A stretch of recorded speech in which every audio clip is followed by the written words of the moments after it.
আসসালামু আলাইকুম। পোলাপান টিভির আজকের ভিডিওতে আপনাদের স্বাগতম। বসন্তের আগমনে আমার ছাদবাগান এখন আমের মুকুলের মৌ মৌ ঘ্রাণে ভরে গেছে। চলুন দেখি এই সময় ড্রামে লাগানো আম গাছের যত্ন কিভাবে নিতে হয়। দেখুন, ড্রামের এই আম গাছগুলোতে এবার মাশাআল্লাহ প্রচুর মুকুল এসেছে।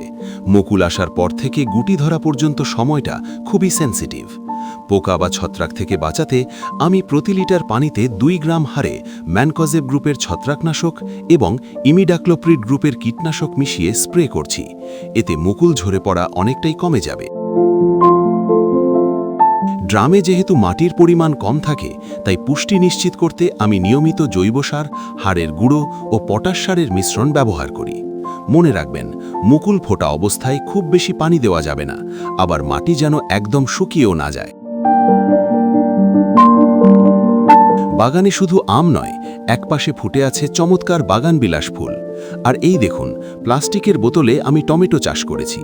বোতলের সঠিক ব্যবহার করে কিভাবে ভালো ফলন পাওয়া যায় তার একটা দারুণ উদাহরণ এটি।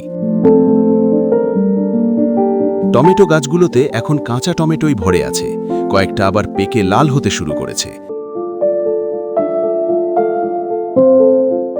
পাশাপাশি আমার পেয়ারা গাছটির দিকে দেখুন, কত সুন্দর সতেজ পেয়ারা ধরে আছে। একটু যত্ন নিলেই ছাদ থেকে এমন বিষমুক্ত ফল পাওয়া সম্ভব। ভিডিওটি ভালো লাগলে লাইক দেবেন এবং বাগান সংক্রান্ত এমন আরও টিপস পেতে এখনই আমার পোলাপান টিভি চ্যানেলটি সাবস্ক্রাইব করে রাখুন। আপনাদের কোনো প্রশ্ন থাকলে কমেন্টে জানাতে পারেন। আজকের মতো বিদায় নিচ্ছি। আল্লাহ হাফেজ।